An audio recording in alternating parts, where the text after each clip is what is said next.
as horas voam. Você pode ver, irmão. Você começa a falar algo relacionado à palavra de Deus. Você começa a falar algo sobre uma trajetória que Jesus passou. A hora ela passa voando. Ela voa porque é gostoso você se alimentar das coisas de Deus. Tem gente que chega a ficar bravo com o crente, mas você só fala de Deus, só fala da Bíblia. A boca fala do que o coração está cheio. Se o teu coração está cheio da palavra, você tem que falar de Deus. Você tem que falar da Bíblia. Você tem que falar da igreja. Tem que falar das coisas a qual é relacionado do Espírito Santo. Só que tem gente que fica bravo de você falar, tá louco, já não tem igreja para cultuar. E você vai ficar falando e falando de Deus. Tem que falar mesmo. Enquanto você está falando, ele está ali. Você está falando de mim, eu estou aqui. O diabo é a mesma coisa. Tem gente que gosta de exaltar o diabo. Ah, o diabo isso e aquilo, e usou isso. Enquanto você está falando dele, ele também está ali. Opa, está falando de mim, eu estou ali. Jesus é a mesma coisa. Por isso a importância de falar de Jesus. Se existe uma pessoa que não liga de você falar do nome dele, é Jesus. Se você talvez falar de mim, eu vou ligar, eu vou querer saber o que é. Agora Jesus não. Jesus ele não vai ligar de você falar do nome dele. Se você estiver a todo momento falando do nome de Jesus, ele vai te agradecer. A Bíblia nos diz que esses dois homens estavam conversando acerca de Jesus. E como já foi dito, o próprio Jesus ali apareceu junto com eles. A Bíblia nos diz que quando de repente um deles, cujo nome era Cleófas, diz: você é um peregrino aqui que não conhece e não sabe das coisas que têm acontecido em Jerusalém. Jesus, um grande profeta, foi levado. E pensávamos nós que ele seria o Cristo, a qual remisse Israel. Só que já passou 3 dias, ele não ressuscitou.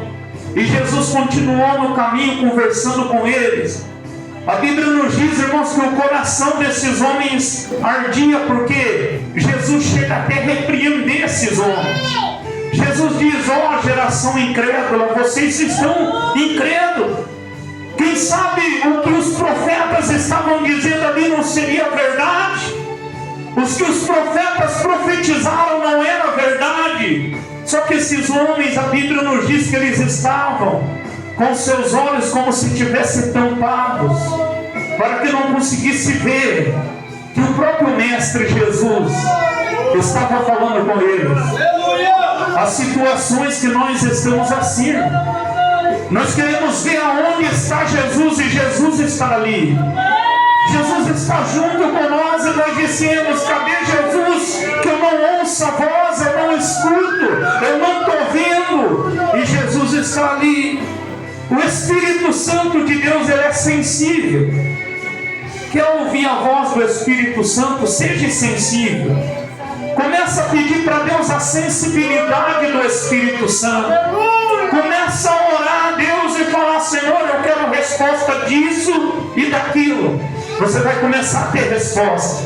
Deus vai começar a falar com você em sonho. De repente vai te dar vontade de abrir a palavra de Deus, e está ali o próprio Espírito Santo falando contigo.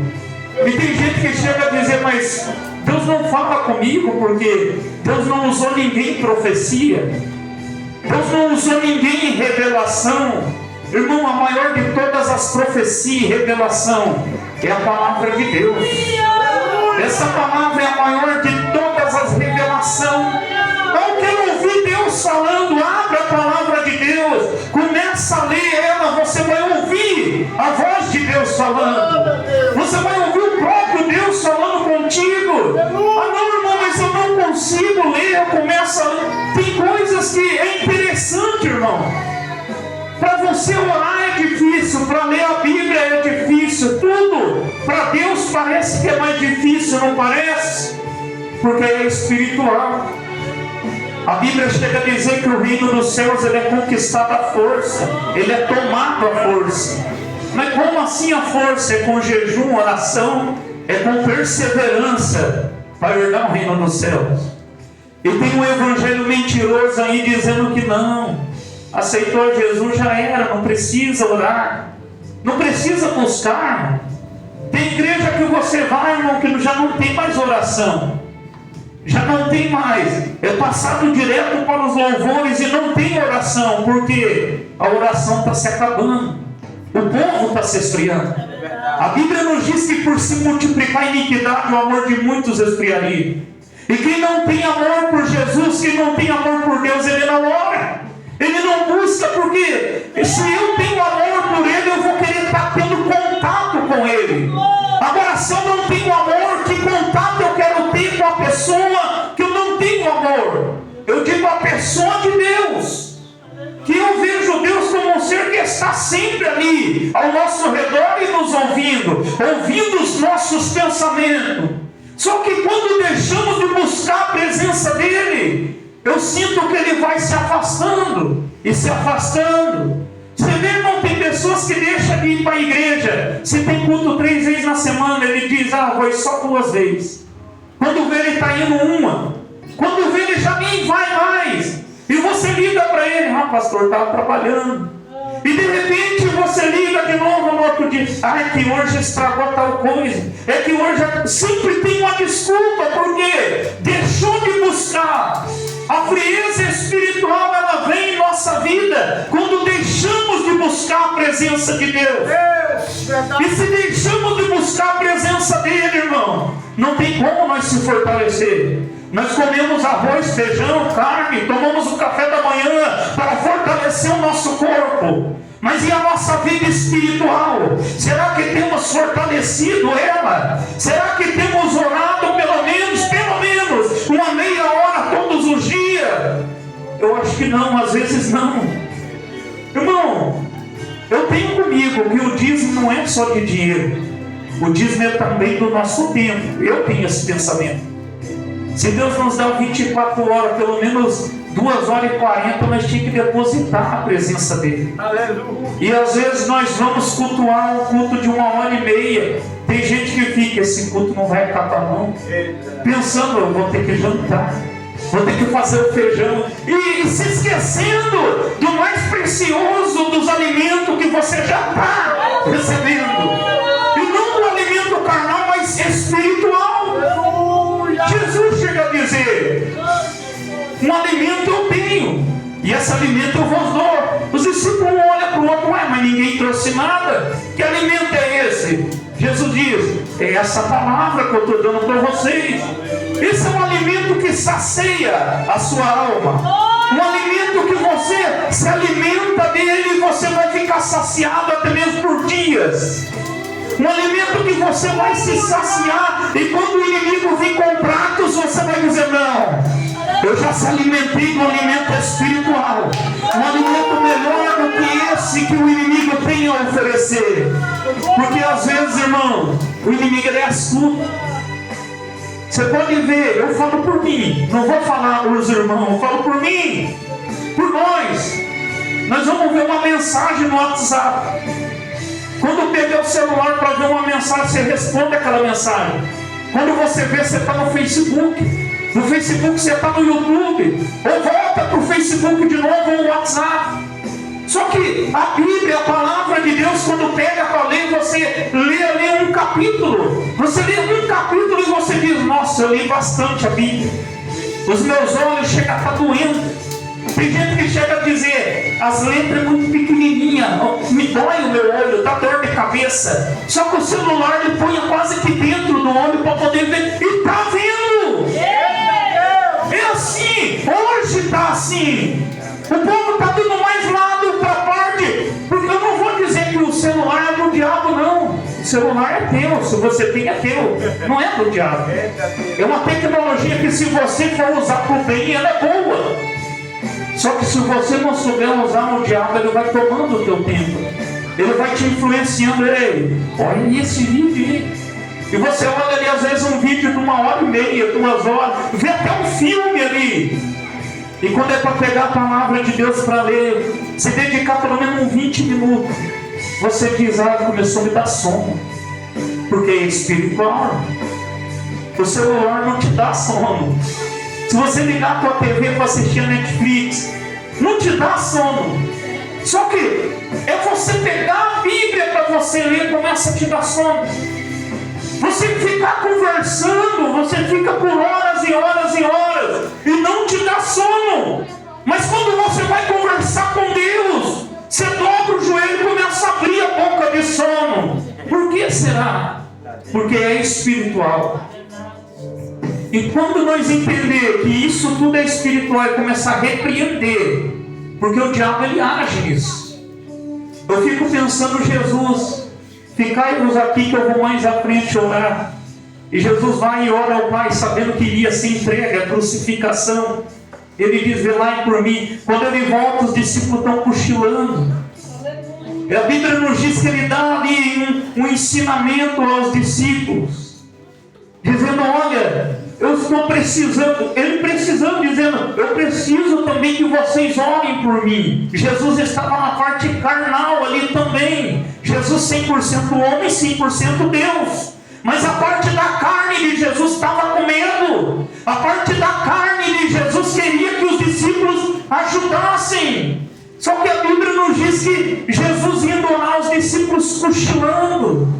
Você já imaginou isso, irmão? E isso acontece na igreja. Jesus está dizendo, busque a minha presença. E quando Jesus dá uma olhadinha, você está abrindo a boca de sono. Cadê a presença dele que é para você buscar? Vigiai, para que não caia em tentação. Qual é a tentação daquele momento? O sono, o cansaço. E essa era a tentação naquele momento para os discípulos. Vigiai, orai, para que não caia em tentação. E eles caindo na tentação. E hoje você vai em muitas igrejas, o povo está assim, está cochilando. O povo já não ora. E se você fala de oração, fica bravo. Tem lugar que se você falar de oração, mas que chato isso. Orar é chato, irmão. Irmão, falar com Deus não é chato. Você conta as suas dificuldades, os seus problemas, às vezes para o seu vizinho, para aquela pessoa que você diz, esse é meu melhor amigo e eu posso contar. Você conta. E às vezes para Deus você não conta. Para Ele você conta com todos os detalhes. Só que para Deus você não tem contado. E Deus é o mais interessado de saber. Ah, mas Deus já sabe de tudo, sabe. Só que Ele quer ouvir sair da tua boca. Ele quer ouvir a sua voz diante da presença dEle. Eu fico imaginando, irmão, o Espírito Santo de Deus ali. Quando você começa a buscar e sentir a presença de Deus, o Espírito Santo de Deus toma conta da tua vida. Eu fico imaginando como fica Deus alegre, porque você está se enchendo da presença dEle. Eu fico imaginando Deus olhando lá no céu e dizendo, isso, filho, se enche um pouco mais da minha presença. E de repente você pensa, ah, mas já tá bom, já senti. Tem gente que é assim. Tem gente que só fala em língua quando pega o microfone. Sapatia, roda, vira piroleta. Eu acho estranho isso, sinceramente. A pessoa está ali, nem glória a Deus sai da boca. Quando pega o microfone, parece que está pegando fogo. É um fogo estranho isso aí. Esse fogo tem que ter toda hora, irmão. Se tem o fogo, tem que ter toda hora. Tem que estar aceso já. Ah não, mas o microfone é um isqueiro, que acende o fogo não é. Tem uma pessoa que chegou a dizer, não, mas o microfone ali dá mais vontade de orar, dá nada. O microfone muda Deus, não muda Deus. Deus continua sendo o mesmo, você com ou sem microfone. A tua voz vai chegar no... Se você nem abrir sua boca, só com o teu pensamento orar ele vai te ouvir, irmão. Não precisa.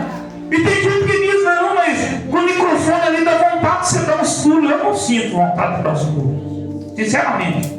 A presença de Deus não é isso. A presença de Deus não é cair no chão, não é... Tem gente que chega a se machucar e diz que estava cheio da presença de Deus. Que presença é essa que machuca? A presença de Deus não faz isso. A presença de Deus é diferente. Ela alegra o teu coração, você se sente assim, parece que você está flutuando, mas não precisa você ficar pulando.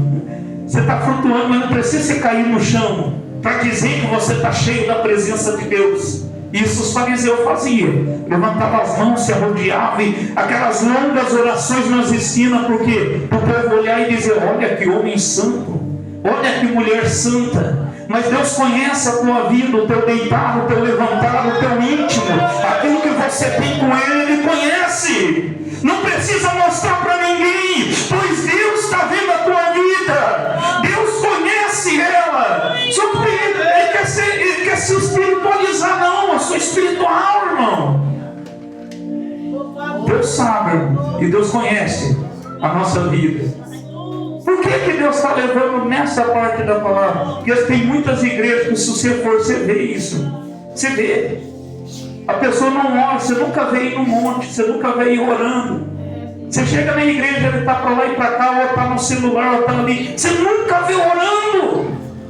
Mas a primeira oportunidade que pega o microfone, parece que está explodindo tudo. Você fala: eita, agora se incendiou. A Bíblia nos diz, irmãos, que foi levantado 2 sacerdotes, filhos de Arão. E esses homens, quando eles foram levantados a sacerdotes, eles faziam tudo certinho, assim como foi ordenado. Eles acendiam a lenha, ponhavam o holocausto. Quando eles voltavam de manhã, eles tiravam a cinza, acendiam a lenha novamente, trocavam de roupa, saía para fora do arraial, chacoalhava lá para fora a cinza, voltava, e assim fazia. A Bíblia nos diz que chega um dia que esses 2 homens, eles já estão cansados de fazer as mesmas coisas.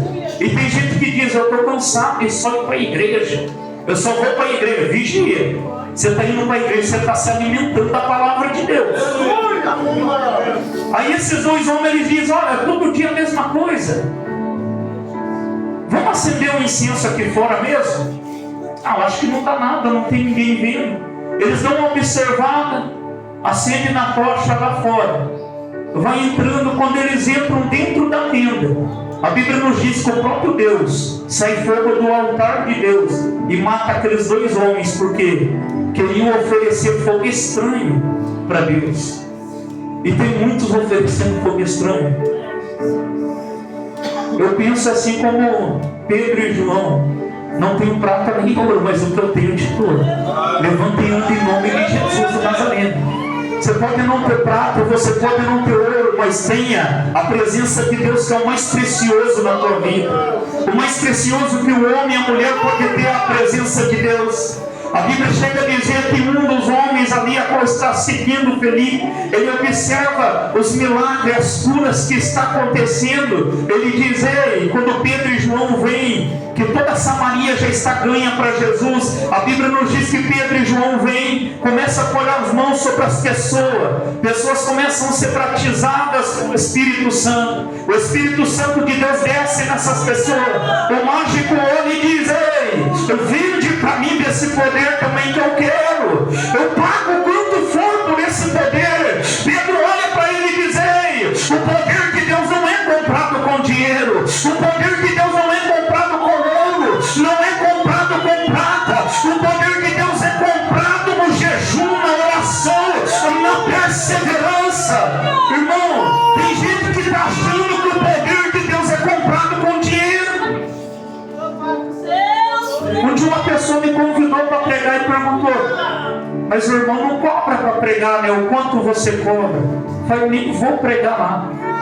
Pelo jeito ela paga os outros para pregar. Se paga, irmão, se a pessoa paga, tem que ter milagre. Se a pessoa fala: não, eu cobro para pregar. Eu queria uma hora que alguém falasse isso. Ia ser tão gostoso. Eu falei: então tá bom, se você paga para pregar, tem que ter milagre. Eu quero ver paralítico andando, quero ver cego enxergando. Então, já que você já está cobrando para pregar, eu quero ver o milagre acontecer. Aí ia ser benção. Só que tem gente que está pagando para o outro pregar. Não, irmão, não vou pagar porque vai ser um culto especial que vai ter isso. Não, irmão. Às vezes tem pessoa que você está vendo que é de oração, que está do teu lado, e você despreza. Tem pessoa que, ao invés de você pedir oração para ele, que você está vendo todo dia, que está orando, está buscando, você procura a pessoa lá do outro lado do mundo, faz uma ligação e diz: eu vou pedir para o fulano. Aquele lá é profeta, você nem conhece a vida dele, nem sabe como ele está, e você diz: aquele é usado, aquele é de Deus. Mas e os que estão do teu lado que você está vendo? É como Jesus disse: o profeta, ele não tem honra na sua terra e na sua casa, não tem honra, não adianta. Ah não, mas é pro irmão ali, eu conheço ele, o irmão ele congrega com nós, daí se eu for pedir oração para ele, fica nada, irmão. Você está vendo ele orar, você está vendo ele buscar. Eu prefiro confiar em pessoas mais humildes, irmão. Quando vem entregar a revelação, o recado de Deus, aquilo tudo cheio de querer, eu já fico um pé atrás. Falo: opa, tem algo estranho aí. Não sei se os irmãos são assim, mas eu sou. Aquele que fala: eu fiz, eu posso, eu faço. Não faz não, você não pode nada. É Deus que faz. Sem Deus a gente não consegue levantar da nossa cama. Sem Deus não conseguimos respirar. Tem gente que tudo que ele vai falar, ele põe um eu na frente. Ele esquece que sem Deus ele não estaria ali. Ele põe o eu através de mim. Eu fui lá, eu fiz isso e eu fiz aquilo. E se não fosse eu... Tem gente que chega a dizer: se eu sair daquela igreja fecha nada. Se você sair, Deus tem poder de levantar 10 no teu lugar. Deus, ele faz assim, irmão. Deus é fiel. Ah não, mas eu faço falta ali. Não faz. Para os irmãos você pode fazer, mas para Deus não. Tem gente que quer fazer manha com Deus. Se Deus não fizer, eu não vou me louvar. Se Deus não me der, eu não vou mais para a igreja. Quem vai perder é você. Além de você perder a salvação, você vai perder as bênçãos que Deus tem para te entregar ainda na terra. Porque você estando na presença dele, ele te abençoa. Deus abençoa. Deus é fiel. Deus usou uma irmã esses dias. Nós convidamos uma vaza para pregar lá, usada por Deus. E Deus convidou ela e falou: pastor, você vai passar uma prova de fogo. Só que eu vejo uma chave também nas suas mãos. Eu falei: eita, é amém, Senhor? Se o Senhor me ajudar a passar, eu passo mesmo. Eu tinha machucado o pé, fiquei 15 dias em casa. E essa foi a prova de fogo, o pé machucado. Depois disso passou uns dias. Eu sempre falando com a minha esposa, eu queria comprar um outro terreno, ter uma casinha para poder mais para frente alugar. Porque a gente não sabe como que vai ser a vida mais para frente. E um dia uma pessoa comentou: a vizinha lá está vendendo aqui. Aí nós até falamos: se for de Deus ela vai vir oferecer, mas não tem condição nenhuma de comprar. Aí ela veio conversar, foi conversar com a minha esposa falou: olha, sinceramente, eu não tenho o dinheiro que você quer. Eu queria 12 mil de entrada. Minha esposa falou: posso arrumar 2. Cara de pau, né? Posso arrumar só 2, 10 a menos. Aí a mulher falou: tá bom, eu aceito. Daí vocês pagam parcelado o restante que eu já dei e continuam pagando. Falei: meu Deus, que tremendo. Deus usou a irmã um mês, nem um mês, acho, né? Depois, mas um mês mais ou menos. Deus deu a bênção. Aleluia! Compramos o outro terreninho assim, bem pertinho de casa. Deus é fiel. Aleluia! Se você está na presença dele, Deus é fiel. Não que você serva a Deus por bênção, não. Não é que você serva a Ele para ganhar a bênção, não. Mas se você servir com alegria, as bênçãos vêm até você. Não precisa nem você correr atrás, ficar louco. Tem gente que fica louco. Tem gente que é dinheirista até demais. Falou em dinheiro, opa, dinheiro? Aí não tem como Deus ser na vida desse. A Bíblia ensina que o amor ao dinheiro é a raiz de todos os males. E tem gente que é apegado no dinheiro. Se ficar devendo para ele, Deus o livre. É apegado. Ontem eu falei algo lá na igreja, estava pregando. Tinha um homem que estava me devendo de serviço, que eu trabalhei para ele. E eu direto cobrando o homem. E cobrava. Às vezes 3 vezes ao dia. Pô, cadê o meu dinheiro lá? Você falou que ia mandar o Pix.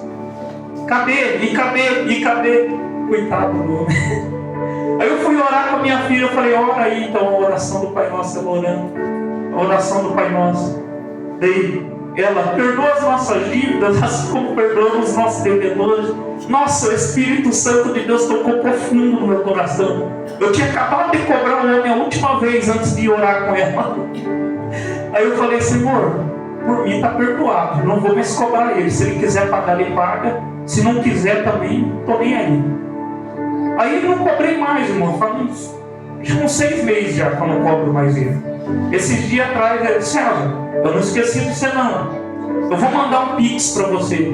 Esses tempos atrás. Fiquei esperando, mas não cobrei também. Não mandou nada. Falei, amém, Senhor. Deus tem mais para dar para você. Ah não, mas o inimigo tomou nisso, deixa para lá. Jesus ensina, se te roubar uma túnica, dê a outra, dê a roupa, dê a calçada, sandália, dê dinheiro, dá. Eu creio assim, irmão, que Deus tem mais para te dar ainda do que o inimigo consiga tirar de você. Isso não é Bíblia, não. Está na Bíblia. Porque eu vejo de gente falar que está na Bíblia. Não cai uma folha na árvore sem a permissão de Deus. Está na Bíblia. Aí eu olho assim, poxa, assim, não vou nem falar, coitado. Aí o outro fala outra coisa. Eu caía no ombro e eu levantar, é de Deus, porque está na Bíblia. E eu tal coisa porque está na Bíblia. Eu falo, Senhor, misericórdia do irmão, tem sabedoria. Não está na Bíblia. Mas amém, irmão. É o que acontece mesmo. O diabo não consegue tirar aquilo que Deus tem para te dar. E o que Deus te dá, irmão, o inimigo não consegue tocar porque é ungido. Aleluia. Tudo que o servo de Deus tem é ungido por Deus. Tudo. Só toca o inimigo se Deus permitir. Se Deus permitir, o inimigo toca. Se não, ou se Deus quer te dar algo melhor, aí Deus permite. Pode tocar, diabo. O diabo vai lá com um sorrisão até as orelhas, pensando, agora eu vou acabar com tudo. Deus pega e te dá outro novo e diz, olha aí, do que eu tinha preparado.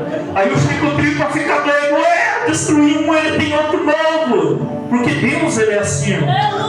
Ele te abençoa no máximo possível. Se você está na presença dele, servindo a ele com alegria, tenha certeza, ele vai te abençoar mais e mais e mais.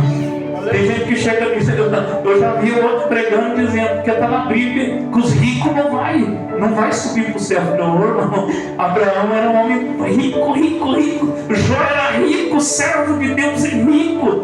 Não fala isso não está na Bíblia isso.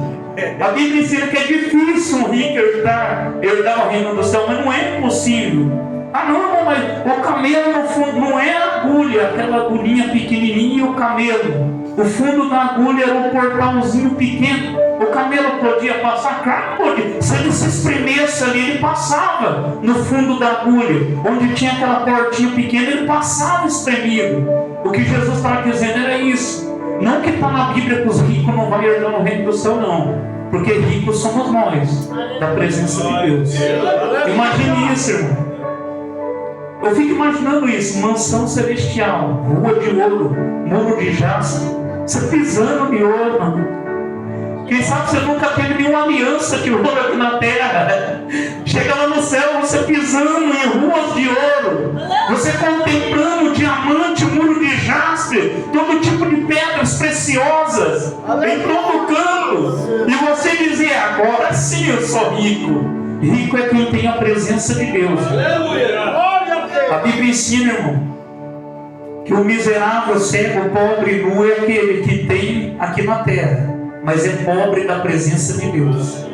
Esse é miserável, cego, pobre e nu. E rico é você que tem a presença do Senhor. Amém, Jesus? Até aqui, irmão, já é 9:05. Amém? Deus abençoe, eu agradeço a oportunidade. Voltar a palavra para o pastor Hélio. Amém?